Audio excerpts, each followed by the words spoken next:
Welcome back my DIY nomads. We are back again working on the Boxer, and today I was going to look at finally fitting my Truma D6E. I've gone for the diesel version, although oh my god it's so much more expensive than the bloody gas one. I went for the diesel one because I really dislike running loads of stuff on gas, and the smallest amount of gas that I can use, the better for me personally. I know my cooker is running off gas, but personally now, when I've compared both using propane cookers and diesel hobs, I still couldn't really make up my mind. And then I saw, you know, the cooker that I showed you before, the Tasman 4500 that also has a grill in it. That completely sold me. The ability to have a grill and not just two hobs completely sold it, so I went for gas for that. But this is going to be diesel, so a bit of a different install than what you might have seen online.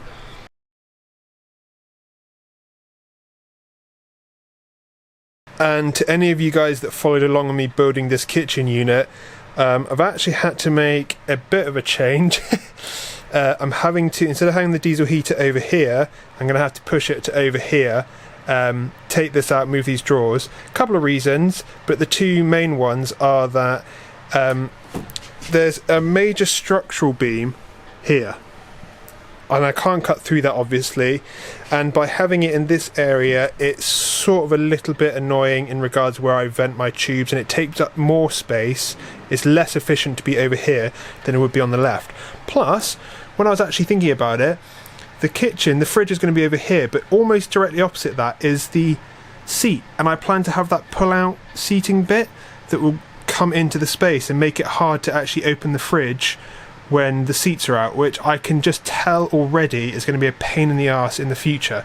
So I'm going to move the fridge over to here, just underneath the sink, still raised up a little bit, and I think really the space will be used much more efficiently, and I can get a lot more in the kitchen, which would be great. Before we get started though, I just want to clarify one thing.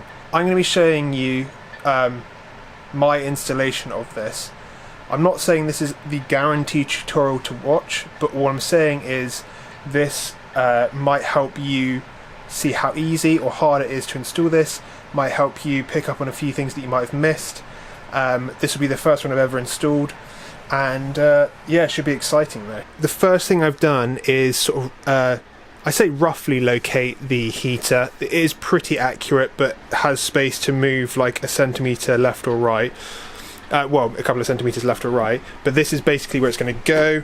I've already got one of the tubes that comes out of the wall ready to sort of like, it's roughly in place so that I could see where the exhaust tube would go. Now, as per the instructions in Truma, you can't really mount these directly onto like vinyl floor because the heat from underneath apparently is not good to do. Well, you're just not meant to mount it directly onto vinyl floor. So I've got a little bit of hardwood ply, and then I preliminary cut this hole ready for the exhaust tube. There's actually two, but this is for the main one, and you can already maybe just see that hole there, and that's the hole to the outside. I got all this already lined up because the position of the hole is going to change for every single person. I don't need to tell you exactly where this hole is, but I will show you me installing the cowl on the outside. One thing that you will maybe notice that is different between the diesel one and the gas one straight off is that this cowl is completely different. On the gas one it's a much nicer install. It's just a round cowl that you hole saw one hole, stick it in. This is actually a bit more complex because it's a rounded rectangle, and yes, you do actually, because of this corner down here, you have to make sure that you do the rounded corners, because if I just cut a perfect rectangle, it will cut into the screw hole to screw this to the van. So when cutting the actual hole for this, you'll need to use hole saws or a large HSS drill bit to drill the corners before you cut the straights on either side to get the whole rounded rectangle. This is the area where my cowl is going to go. I made sure that it obviously doesn't cut into this indentation and make it a really tricky install, but I made sure it's as high as it possibly can go, so it's as high off the ground and away from any splashing up water as it possibly can be. One potential negative is that it is sort of directly above the exhaust of the van, so they do say that obviously make sure that the air intake is going to get clean air. So the only consideration I might have to think about is if I'm using the heater, I probably shouldn't keep the engine on while I'm stationary for too long. So that's the only negative about where I'm installing it here.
Probably should have put a masking tape thing around the edge of this before I did the glue, but forgot to do that.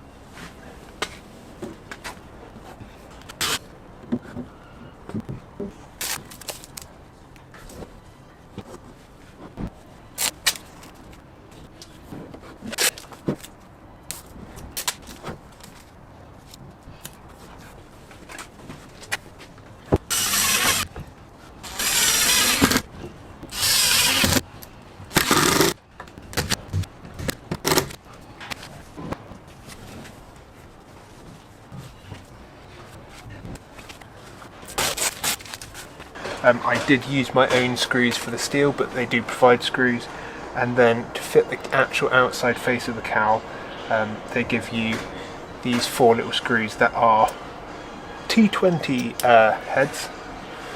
They're Torque 20s, and I have got a black cowl. Now I know I've got a white van, so why would I get a black cowl? Long story short, there might be a chance that this bit will get wrapped in a black or very dark colour later down the line. I'm still undecided. Doesn't really bother me too much because I can always, if I really don't like the look of it, I can always get this swapped for a white one, so it's not too huge a deal.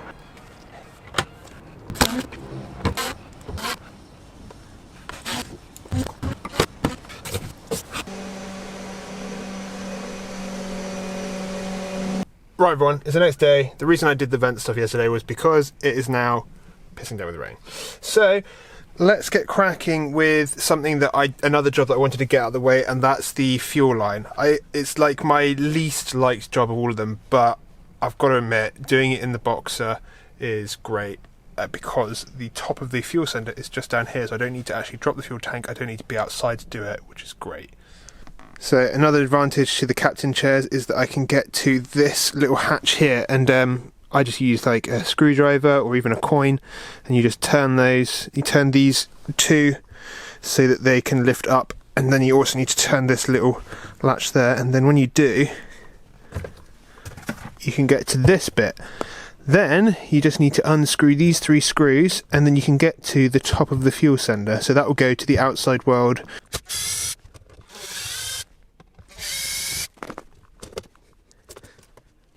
There we go. My next bit of advice I'm just going to quickly throw in here. Mark everything. So as you can see, this is the top of the sender. There's 2 of these weird little round rod bits sticking up. I've marked the purple one there. I've marked each of these 2 lines that look similar. They probably have different connections, but I'd rather mark them now and find out that they do have different connections rather than to not mark them and find out they have similar connections and I forget which way around they go. I've also got this little triangle here that matches the little triangle point on the sender down there. It's all just very obvious but precautionary stuff. I took a picture on my phone so that I can reference back to it as many times as I like with high accuracy. But yeah, really, let's get started. We need to remove the 4 connections here. I'll try and keep this short and sweet. What you need to do, you need to get quite well prepared at this point. So go and open up your fuel cap, let the pressure equalize. You can either leave it off or put it back on at that point, and then get all the tools you need. I'm going to put all the tools you need on screen now.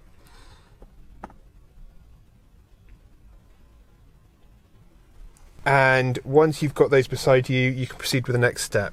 Now, I'm going to actually disconnect the battery. There is a thing whereby apparently on the boxes, Ducatis and relays, once you disconnect the electrical thing, it will recalibrate itself within 10 minutes. And if it's not all reconnected back up, it can bugger your sender unit apparently. I've never wanted to try that out because I don't want to bugger my sender unit, but I'm just going to believe that it's true. I'm actually going to look at disconnecting the battery to cut all power to it to give myself more time. And on top of that, I'm going to pre-loosen the nut that holds the sender unit onto the fuel tank. I don't have the specialized tool for that, so I'm really sorry. I'm going to go full caveman for this. I'm going to be very careful. I'm going to take my time with this, and then once that's loose, I'll do all the disconnections. Then I can remove it, quickly drill the hole, put the tube in, and reconnect it, put it back in, connect up the pipes, and then retighten up the nut.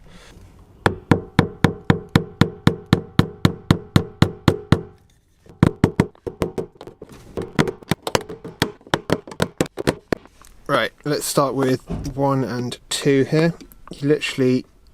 There's these sort of outer sheaths. I'll try and get a better view actually. These like outer sheaths, and you can use a flathead and they pull up and away like that, and the same for the other side, like that. Now that you've pulled out those tabs, it gets a little fiddly here. I've actually done this first one just to show you, but basically this now can come off. You have to press in between the bits. There's these two, you see the green tab there and there? You have to pinch those in and then lift it up, and then it comes away. So if I'll click it back on like that, and then, oh, I really can't do this while holding a camera. Right, so yeah, that pulls away again. I've got this little bit of blue paper I just went and grabbed to put this onto so that any dripping out diesel doesn't just keep going everywhere. And sorry, I have to put the camera down again. Oh, actually that's quite a good angle. Right, so come on. Hey! Oh, wow. The electrical one's a little bit easier. You should just be able to use a flathead screwdriver and carefully lift up the yellow connection there. And that will allow you to push in that black tab here. Oh, sorry, everything's dropping everywhere. And lift the connection out like that. Right, now that the rest of the other connections are off, to get the breather pipe off, you just have to undo this 8mm nut. And then with a decent amount of pressure, you have to just lift it out. And there you go. Now we can remove the sender unit just by releasing the rest of the tension on this tightening nut, and then lift it up and out.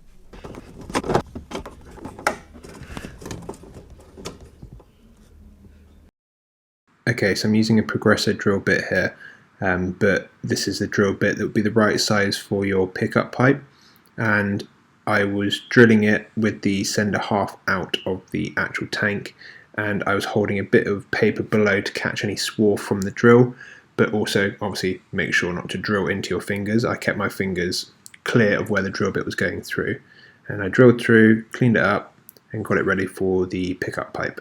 Next was time to fit the fuel pickup pipe. I had to buy one in. There wasn't one in the kit, but I had to get a small one anyway to fit the very small space on top of the sender. and then I had to cut it to length. I chose 260mm from the top of the thread to the end of the pipe. This gets it really close to the bottom of the tank, but not so close that it would drain the tank dry. Some people may have a different preference, but this is what I went for. Before I actually install this, I'm actually going to put the fuel pipe in, because I've realised how tricky it will be to put it in after I've fully fitted this. So just trying to make my life as easy as possible. Look at that orientation. Tricky. Right everyone, I managed to get it on there. My god, that was tricky. So it's in the centre here. You have to really be careful about where you put it. I'll try and draw it out and show you a diagram of where I reckon one of the better places to screw a hole is. I put it probably in one of the worst spots. It was really tricky to get back on. This is the pipes coming up here, and it really interfered with this clip, so I actually had to take this yellow clip off because it was pulling out that way. So I had to take the yellow clip off of this pipe, this number 2 pipe that I labelled earlier, and flip the yellow clip round. So now if I need to undo it, I pull it that way. That allowed me to finally get this pipe back on, and everything's back on there now. I just need to tighten up the actual surrounding nut here, but that's basically the pipe in, which is great news. Well, my god, my least favourite, well, I say one of my least favourite jobs to do, but we've got this tube coming through this panel here. I've used some small conduit tubing just to protect the fuel line. I've got loads of excess fuel line ready to rock and roll. I can cover this back up now and make it look nice and pretty again. Right, now that I've done the trickier of the two jobs of fitting the wall cowl and fitting the fuel sender, I am going to now attach the exhaust duct to the back of the wall cowl. So it's just coming through here. I've got both the pipes. I've got this pipe and then this connection here as well to go to these two connections here. So the smaller pipe connects to the smaller pipe on the wall cowl, and then obviously the bigger one connects to the bigger one, and we've got this whole dual tube thing, which I think is really cool. So the inner one and the outer one are part of the same system that goes to this same area, this same part of the wall cowl as well, which is really cool. A couple of things to make important here. Apparently you need to push the inner tube all the way down the length of this tube until the very end. So if you are, for whatever reason, shortening your tube, then you need to make sure you account for that. You can buy the actual you can buy the chunkier tube in different lengths as well, just so that you don't have to do that part. But let's get this mounted.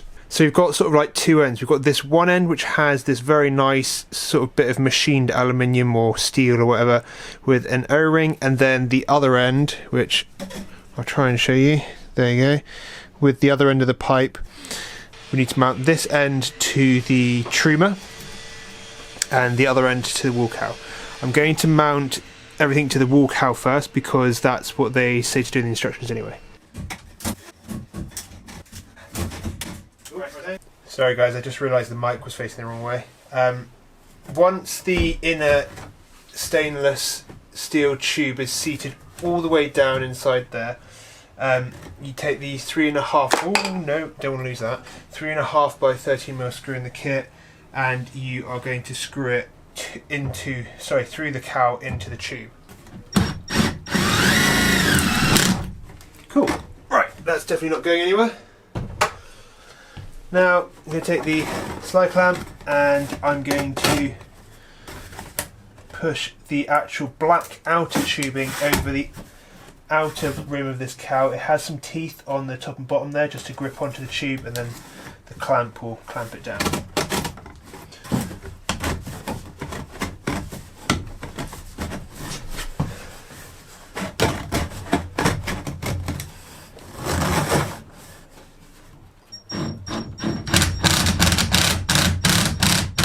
Next stage is we need to get the exhaust tube onto the actual exhaust port here.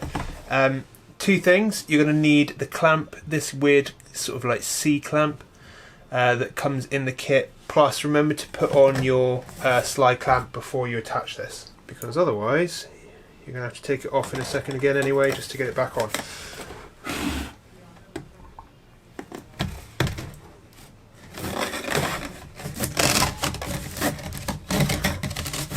I'm just going to compress all the black tubing a bit so that I can actually get...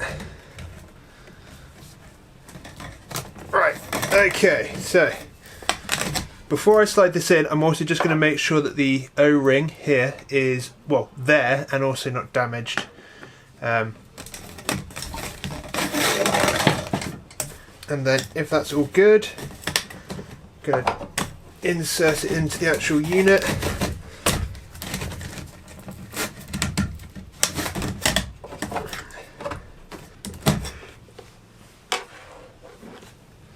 And then I'm going to, once it's all the way in, I'm going to use this clamp to clamp it on.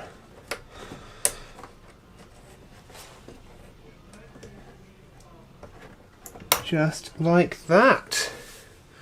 Right, then I should just be able to slide this tubing over.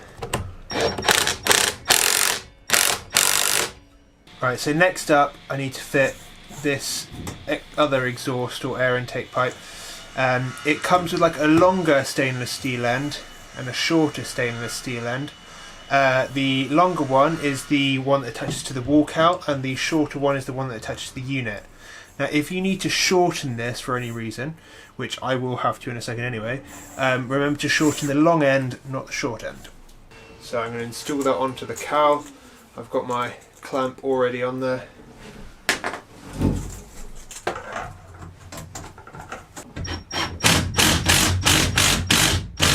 And then install the other end once I put the clamp on onto the actual unit.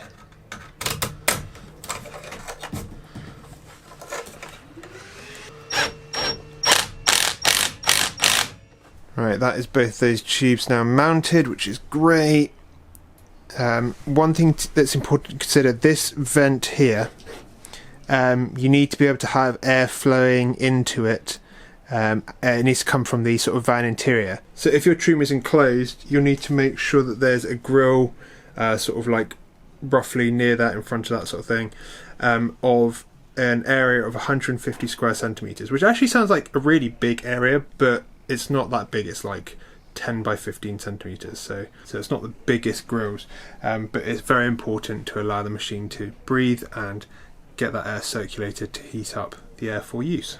Next up for me is to start fitting a bunch of the actual air ducts.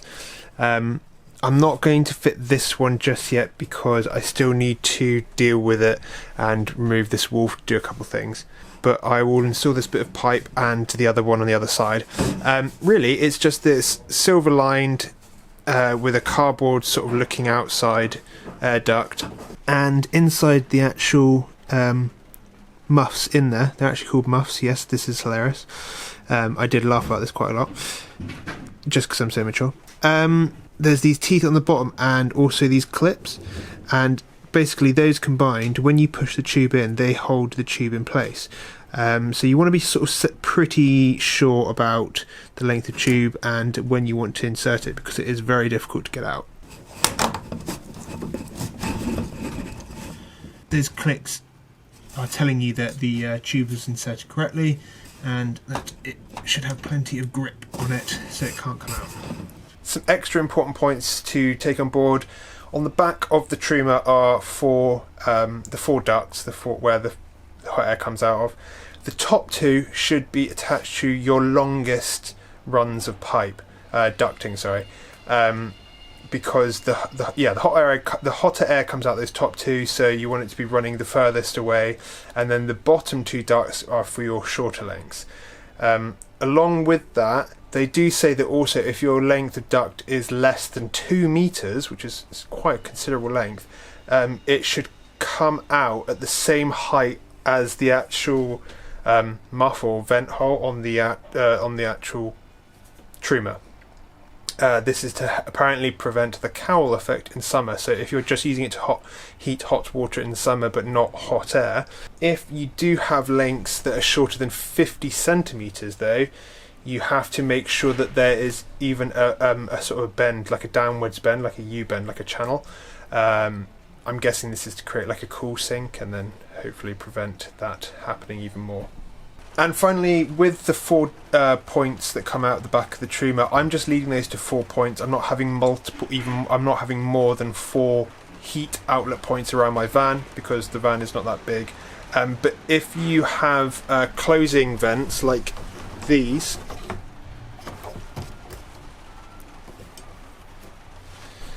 and you actually plan to close some of them off, you're going to have more vent points, because apparently you need like a minimum of 4 open vent points at any one time while operating, not to create a pressure problem. Not a problem for me. I'm going to leave them open all the time, or I can even just remove those bits out of them and just have them as permanently open vents. We are another day on, and I'm going to be fitting, next up I'm going to be fitting up the fuel pump, because the ducts are there, they're roughly in place, and I can't really do much more with them until we've got more of the structure in the van. So, fuel pump, which I'm going to mount behind the driver's seat. So here's the seat, and we're going to mount the pump just there. For me, this setup works great. In the instructions, you're meant to have a maximum of 2 meters between the fuel tank and the pump, and then to get from the pump to the Truma you can have up to 6 meters. If I was to use as much of that 2 meters as I possibly could, I would end up having the pump somewhere roughly behind the shower, which would be a really stupid place to put the pump because it would be really hard to get to, maintain or anything like that. By having it behind the driver's seat, I can get to the little diesel fuel filter, and I can also check on the pump whenever I need. Another advantage is, by it being in here, it's soft mounted to like the felt side of the bulkhead, it's not touching the metal. Which means that in theory it should be quieter. Almost, I'm hoping, and I'm guessing that it will probably be silent in the living area. You will never be able to hear the fuel pump. It doesn't matter if you can hear up here, it makes no difference, because if I'm sat up here, either I'm awake or I'll be driving, so I'll never hear the fuel pump anyway. One thing, now I don't know if this was just me and I've lost it, but I didn't seem to find a fuel filter in the kit with the Truma stuff, so I've added one that I had lying about. I'd always advise using a filter just in case.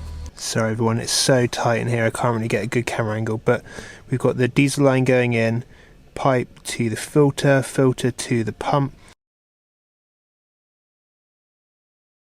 then the pump out, and that's also the power cable to the pump from the Truma. And then coming out the back side of the bulkhead, we've got the diesel line and the power line. Next up I'm going to do the electrical, which is just underneath this panel here.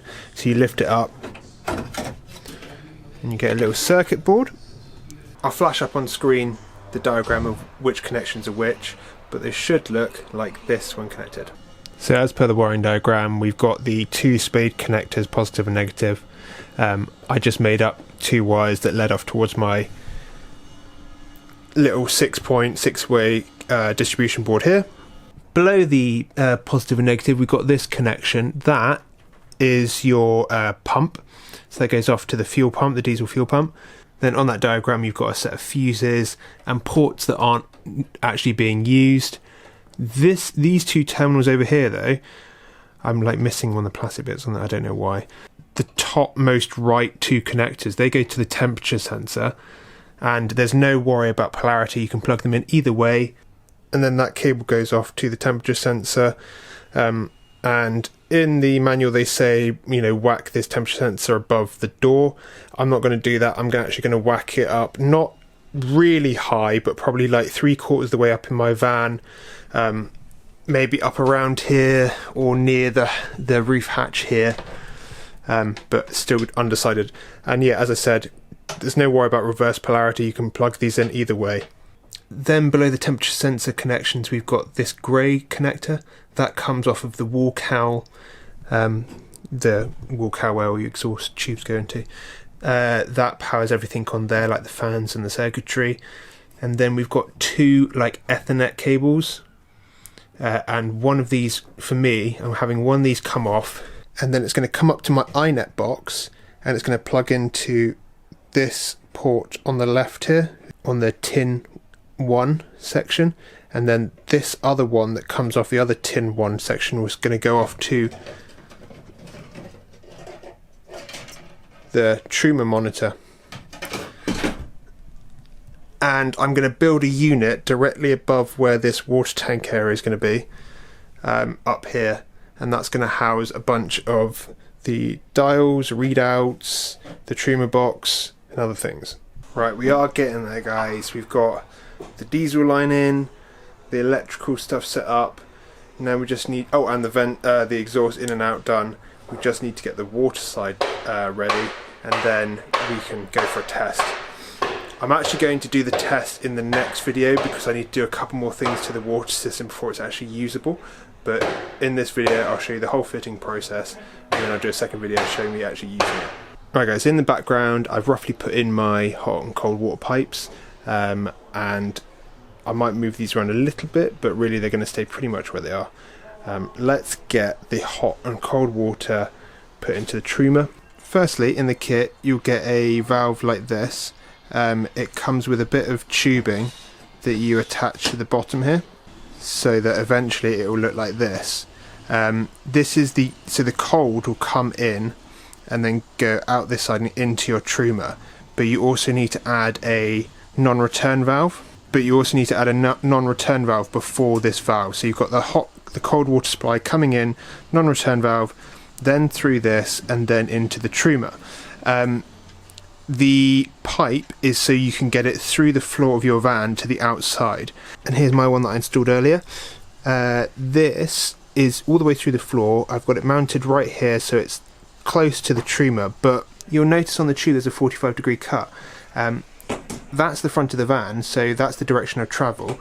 They say that you should have like the front, or the I guess the tip that's going to be closest to the ground towards the front of the van, so any dirt and everything like sprays up gets hit on this bit rather than collecting in the open mouth of the tube. There will also be two push fit connections like this, one with red so it's for the hot, one blue for the cold. Now on this side of the Truma, there you'll see underneath here there's a connection for the water pipes.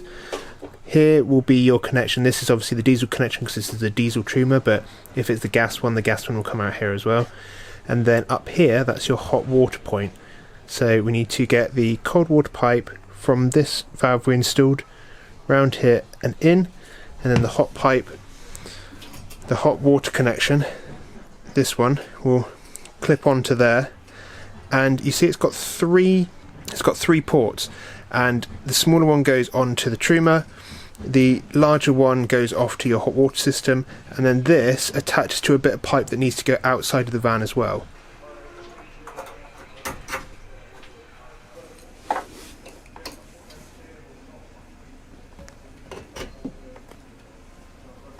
So now that I've got everything onto the Truma, I'm going to get it connected up to the system, and I'll give you a real quick crash course on how to use this light 12mm push fit pipe. So to do this little right angle, I've got myself a 90-degree elbow. The pipe inserts, and obviously the pipe.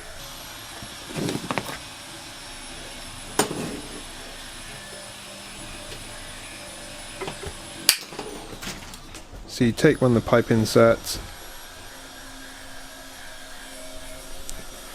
slide it into the end, and then it really is as simple as pushing onto the end. Just make sure it really seats all the way down to this point down here. Make sure it really goes all the way through, otherwise you might get a leak. You can get securing clamps that clip into this groove here and keep it locked on. There's no way for that to come off from the pipe unless you take out that clamp and then push that up and remove it.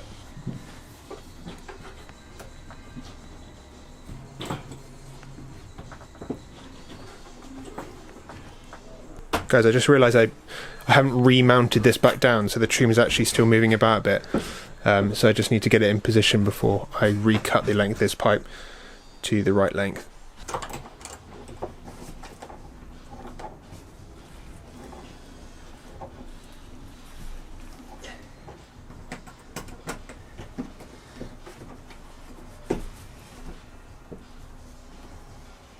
And then just like that, other than the blue bit of pipe, the cold water pipe here, which needs a non-return valve, so from that elbow over there to here, non-return valve, and then into this point, that's pretty much what the plumbing will look like.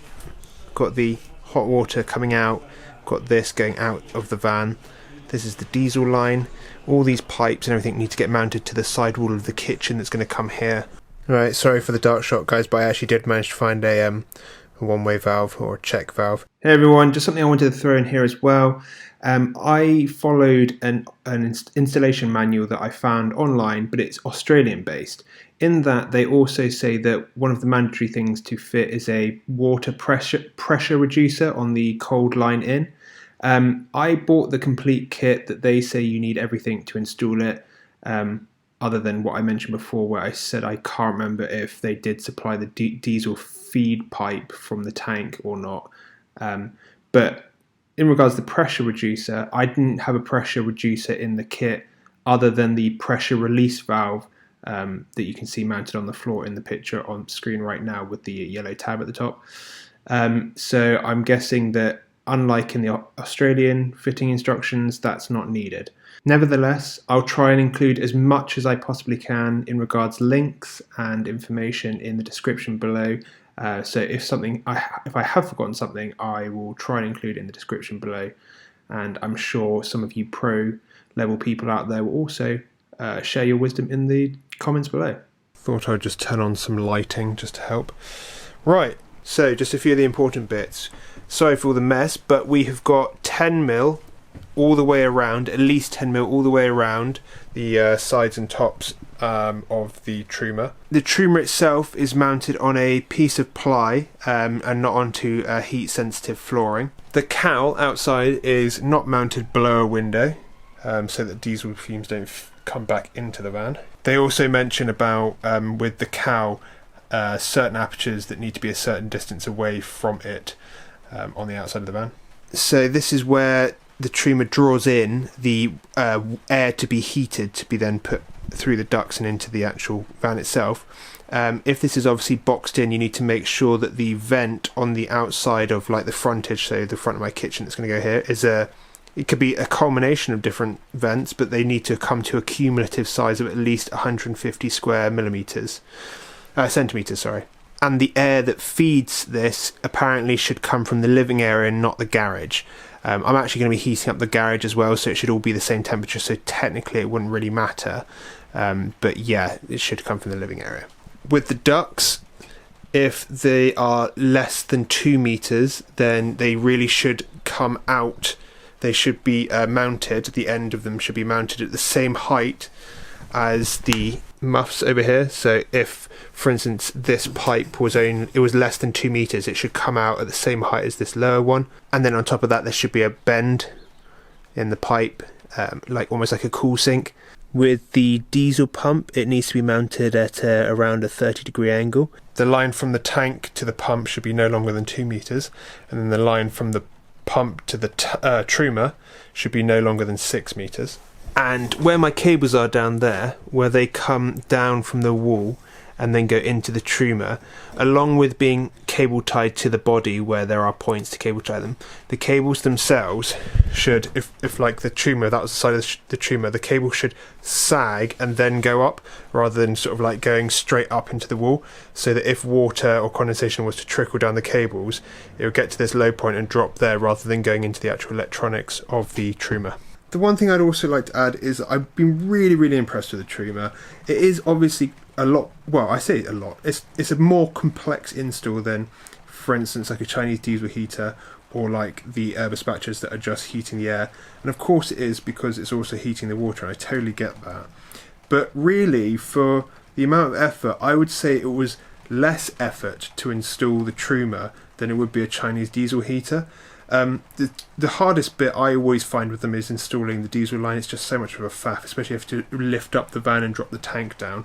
But the fact that the vent goes out the sidewall, and the gas versions, you only have a small circular wall cowl, not the rectangular one like I did, because they don't have this tube on the gas one, so it's just that one exhaust tube going out.